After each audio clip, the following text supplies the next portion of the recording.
base des recommandations de la Société de pathologie infectieuse de langue française, mais elle a été faite en partenariat avec la Société française de rhumatologie et la Société française de chirurgie orthopédique et traumatologique. Donc je ne parlerai pas de la prise en charge chirurgicale ni de la prise en charge rhumatologique.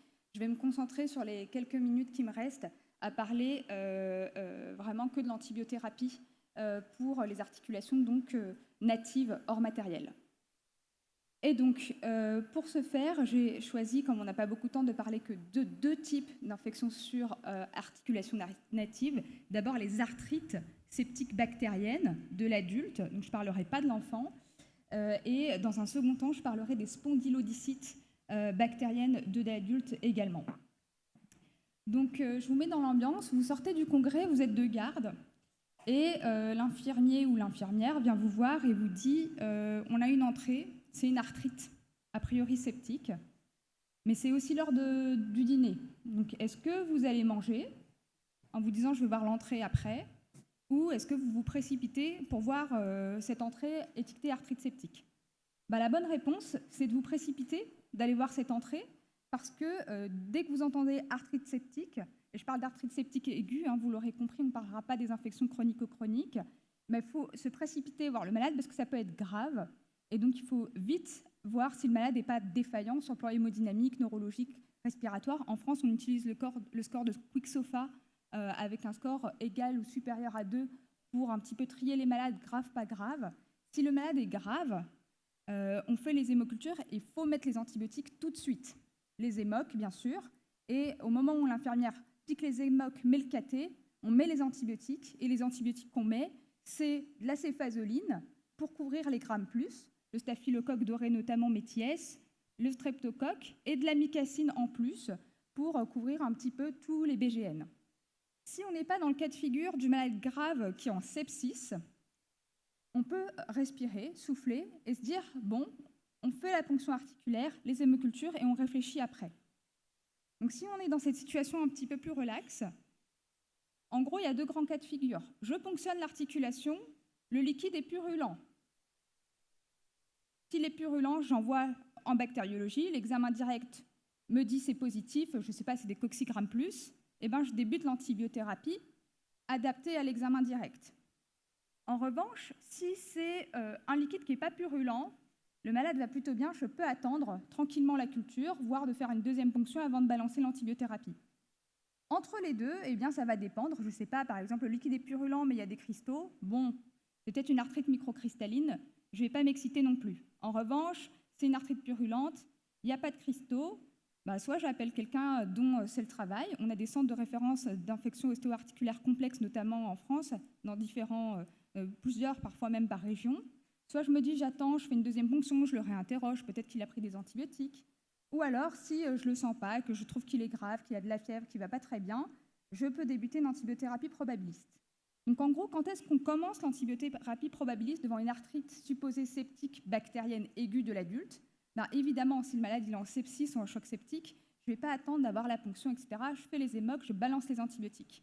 Si le liquide articulaire il est purulent, si je ne le sens pas le malade, même si l'examen direct est négatif, même si le bactérium dit « j'arrive pas à avoir quelque chose sur le gramme », je sens que c'est septique, je mets les antibiotiques, notamment si on a une anamnèse compatible, par exemple une arthrite d'inoculation ou une notion de bactériémie 10 jours avant sur une infection urinaire, par exemple. Et bien sûr, si l'examen direct est positif, ou si le laboratoire m'appelle et me dit la culture des 24 heures est positive, ou si bien sûr l'hémoculture que je vais prélever est positive, là je mets les antibiotiques en probabiliste, idéalement adaptés au premier résultat de la culture au direct. Qu'est-ce que je mets comme antibiotique maintenant qu'on a dit ça? Eh bien, si je n'ai pas d'orientation microbiologique, par exemple l'examen direct est négatif, c'est une arthrite purulente, le malade a de la fièvre, quand même le germe le plus probable, c'est que ce soit un gramme plus, un staph doré, Méties en France, on a moins de 10% de staph doré résistant à la méticilline, ou c'est un strepto, quoi. En gros, c'est ces deux gros germes-là en premier, donc je vais mettre de la céphalosporine ou une pénicilline M, type cloxacilline ou oxacilline, et je vais élargir le spectre si l'anamnèse me suggère une bactérie particulière. Je ne sais pas, il s'est fait mordre par son chien, il s'est fait lécher une plaie. Là, je vais penser à Pastorella, par exemple. Je vais élargir le spectre. Mais en dehors de ces contextes particuliers, il faut penser gramme plus et en particulier staph doré Méties. Donc je mets la céphalosporine ou une péni-M. Si le malade est allergique, je peux aller à la daptomycine et on discutera ensuite de peut-être la disponibilité des antibiotiques. Je ne sais pas si vous avez facilement accès à la daptomycine au Maroc, je ne crois pas. Ou à défaut, un glycopeptide type vanco ou théicoplanine. Et je le répète, si le malade il est en sepsis ou en choc septique, là, il faut mettre des antibiotiques assez large spectre. On couvre les grammes plus et on couvre les grammes moins avec de l'amicacine. Si finalement le laboratoire m'appelle et me dit c'est du Staph doré métis, bon bah très bien, je continue ma céphalosporine ou de la pénicilline M par voie intraveineuse. Non, si le malade n'est pas en choc septique, je n'ai pas besoin de mettre des aminosides de façon probabiliste. Et si le malade a une allergie, pareil, dapto, vanco ou théico. Bon, mon malade va plutôt bien, je sais que c'est du Staph doré métis, je peux faire un relais oral précoce, surtout si mon malade n'est pas bactériémique. S'il est bactériémique, il faut que je garde la voie intraveineuse pendant au moins 7 jours. S'il n'est pas bactériémique, je peux faire un relais oral précoce par clindamycine, bien sûr si l'antibiogramme le permet, ou par lévorifan ou lévoclinda. Attention, la rifan, on ne l'utilise pas tout seul, mais ça, vous le savez, il y a une barrière génétique qui est assez faible. La lévo, pareil, on l'utilise en association dans le traitement d'une arthrite à staphylocoque doré, donc lévorifan ou lévoclinda. Et les alternatives, c'est la doxycycline, les oxazolidinones, au premier rang desquels le linezolide qu'on utilise de façon assez régulière en France, et puis on discutera si au Maroc vous y avez accès facilement, et le cotrimoxazole qui sont possibles en monothérapie. Si c'est un Staph doré qui résiste à la méticilline, en France, on va plus volontiers utiliser la daptomycine en monothérapie. Je crois qu'au Maroc, c'est moins possible. On peut toujours utiliser la vanco ou la théico. Sur avis d'experts, et notamment dans ces cas-là, on appelle le centre de référence des infections ostéo-articulaires complexes, et on peut discuter la dalbavancine, la ceftaroline, le ceftobiprol. Et selon l'antibiogramme, on peut faire les mêmes relais Péros que ceux que je vous ai présentés sur la diapo précédente pour le Staph doré sensible à la méticilline.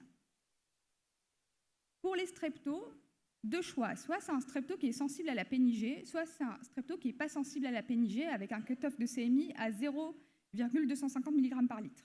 Si c'est sensible à la pénigée, on commence par de l'amox, IV, le temps de récupérer les hémocultures, être sûr qu'il n'est pas bactériémique, et puis on fait rapidement le relais oral par amoxicilline. S'il est allergique et que l'antibiogramme le permet, clindamycine.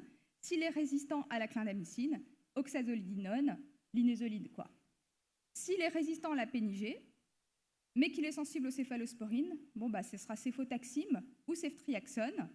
Si, malheureusement, et ce n'est pas une situation fréquente en France, si le streptocoque est résistant aux céphalosporines, là, on mettra de la daptomycine. Pour les entérocoques, pareil, soit on est dans une situation où c'est un entérocoque sensible à l'amoxicilline, soit on est dans une situation où c'est un entérocoque résistant à l'amoxicilline. Si c'est sensible à l'amoxicilline, pareil, on garde l'amoxicilline IV à forte posologie, et puis on fait un relais oral par amoxicilline avec les alternatives que vous voyez si on a une allergie. Pour les entérocoques résistants à l'amoxicilline, ça va être vancomycine ou théicoplanine. On ne positionne pas la daptomycine pour les entérocoques, puisqu'il y a des rapports dans la littérature qui montrent qu'il n'y a pas forcément toujours des très bons résultats en fonction du sous-type d'entérocoque. Et un relais oral, par exemple, par linezolide.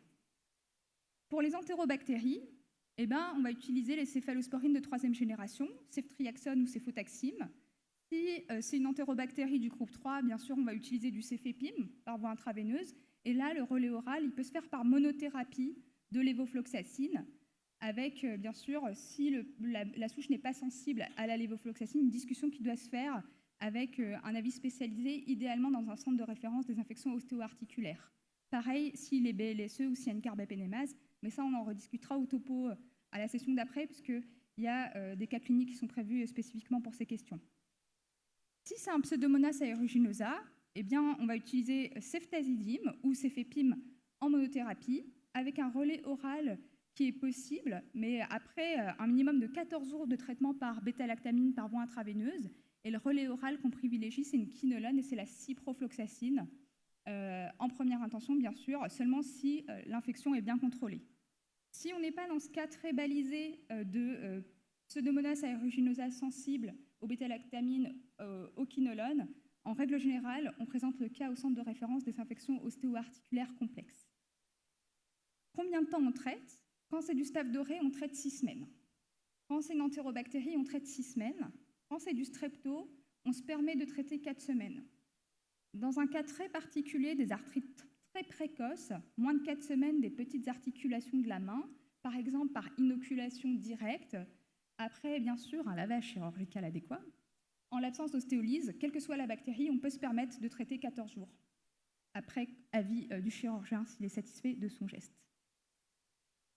Une chose qu'on n'a pas trop discutée aujourd'hui, c'est arthrite et endocardite. Chez nous, en France, on insiste beaucoup sur ça quand on enseigne cette partie-là aux étudiants. Une endocardite, elle doit être systématiquement recherchée devant toute arthrite à bactéries à gram positif. Je veux dire par là le staphylocoque, le streptocoque, l'entérocoque, sauf bien sûr s'il y a un contexte d'inoculation directe au niveau de l'articulation. Parce que quand on a une arthrite septique dans le cadre d'une endocardite, le choix des molécules se fait aussi selon le côté endocardite. Mais la chose qui est importante à retenir, c'est que quelle que soit la durée du traitement de l'endocardite associée, la durée de traitement de l'arthrite n'est pas modifiée. Si par exemple, je ne sais pas, c'est une endocardite à staph doré, on se dit sur le plan cardio et sur le plan un peu général, on peut le traiter 4 semaines, c'est une endocardite sur valve native. On va plutôt faire 4 semaines au lieu de...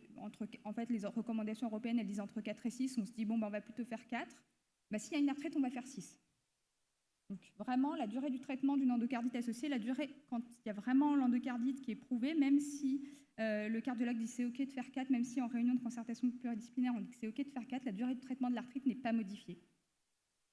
Donc ça, c'est pas la peine de le prendre en photo, c'est volontairement illisible parce que je vais vous mettre après un QR code, vous pouvez récupérer ça gratuitement et l'avoir dans votre poche. C'est les modalités d'administration des antibiotiques dans le cadre d'une arthrite chez l'adulte, avec toutes les posologies des antibiotiques dont je vous ai parlé, les voies d'administration, le rythme, les particularités. Ça, c'est vraiment pas moi qui l'ai fait, et c'est la SPILF et le groupe recommandation de la SPILF qui s'est attelé à faire ça. Il y a plusieurs tableaux, et je vous mettrai juste après le QR code pour que vous puissiez le télécharger et l'avoir dans votre poche le jour où vous avez une arthrite septique bactérienne aiguë de l'adulte.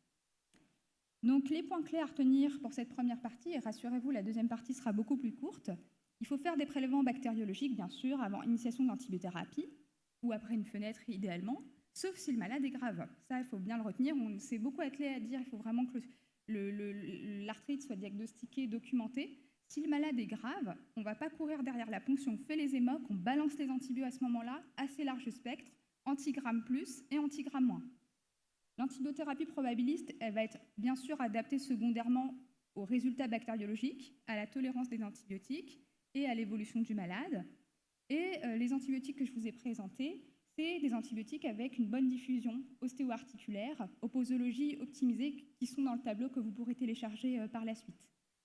Et le message important, et ça vraiment s'il y a des plus jeunes parmi nous, c'est quand vous avez une arthrite à coccigramme plus, donc staph doré notamment, strepto, entérocoque, il faut traquer vraiment l'endocardite infectieuse, même si vous n'avez pas la preuve que le malade a été bactériémique.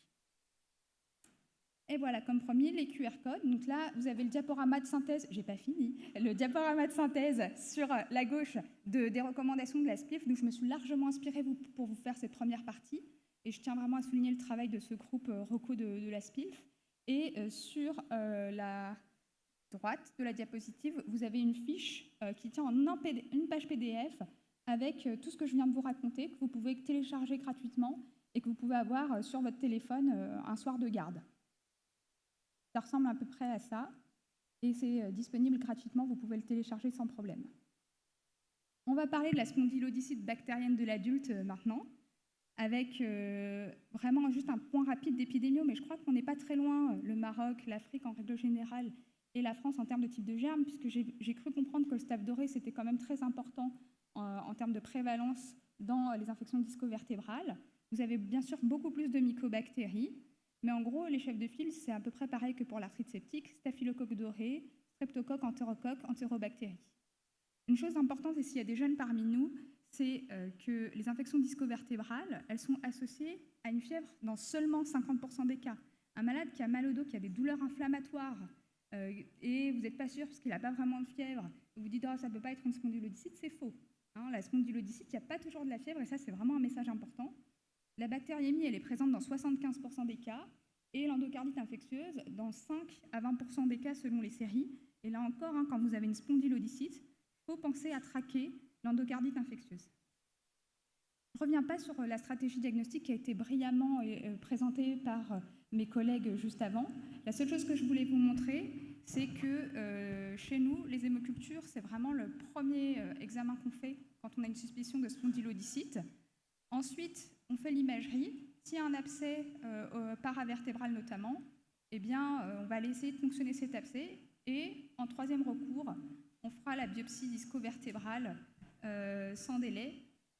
Si elle est négative, on pourra en refaire une deuxième. Et c'est pas assez rare. Et puis on pourra en discuter aussi avec le professeur Aurélien Dean. Mais dans mon centre, on envoie assez facilement à la deuxième biopsie disco-vertébrale. C'est pas un geste qui nous fait peur, quoi. Donc pour les spondylodicites, bien sûr, pas d'antibiothérapie sans documentation microbiologique, en l'absence de sepsis ou de complications neurologiques. La voie orale, elle peut être utilisée d'emblée, en l'absence de bactériémie. Et la voie intraveineuse, comme je vous le disais tout à l'heure, elle doit être utilisée pendant au moins 7 jours si vous avez une bactériémie, notamment à Staph doré, 5 jours si c'est un autre germe. Et en l'absence de choc septique, on ne met pas les aminosides. Et enfin, ça c'est assez simple, quel que soit le germe, en gros, une spondylodicite sur rachis natif, non opéré, on la traite 6 semaines, à condition bien sûr que le malade évolue favorablement. Les molécules, c'est pratiquement exactement les mêmes que celles que je vous ai montrées pour la partie arthrite. Vous pourrez récupérer ce tableau assez facilement, je vais vous mettre les QR codes juste après, pour toutes les bactéries dont on a parlé. Pour Cutibacterium acnes, amoxicilline ou clindamycine avec le même relais oral. Et pour les infections discovertébrales non documentées ou post-opératoires, on pourra en rediscuter, je pense, dans la session qui suit. On propose une antibiothérapie assez large. Mais je pense que justement la session qui suit sera aussi pour discuter ce genre de situation. Pareil, les posologies recommandées, ne les prenez pas en photo, il y a le QR code qui suit juste après, pour l'indication spondylodicite. Et donc, de façon assez synthétique, hein, et pour ne pas revenir sur ce qu'ont déjà dit mes collègues tout à l'heure, les prélèvements discovertébraux, ils sont effectués si les hémocultures sont négatives. On commence par les hémocs, mais il ne faut pas avoir peur d'aller jusqu'à la biopsie discovertébrale pour documenter ces infections. Ça grève tellement la qualité de vie du malade pendant 6 semaines, et être sûr qu'il est infecté au bon germe, parce que la sanction thérapeutique derrière, mine de rien, elle est assez lourde. La stabilité de la colonne vertébrale, elle doit être évaluée par un spécialiste du rachis. En France, on a des structures de type SOS rachis, avec des neurochirurgiens, des orthopédistes, qu'on peut appeler. On peut envoyer nos imageries et ils nous disent si oui ou non il faut immobiliser le rachis. Ça se fait même pas en une demi-journée, quoi. Et l'antibiothérapie, c'est 6 semaines. Elle peut être orale d'emblée, à condition bien sûr qu'il n'y ait pas de bactériémie associée. Et en cas de traitement IV, si on commence par un traitement par voie intraveineuse, il faut vraiment penser à la qualité de vie du malade. Et un relais Péros est rapide est vraiment recommandé pour la qualité du malade et ça n'entrave pas l'efficacité de l'antibiothérapie, le fait que ce soit Péros. Ça, c'est un des grands messages des recommandations. Donc, vous pouvez les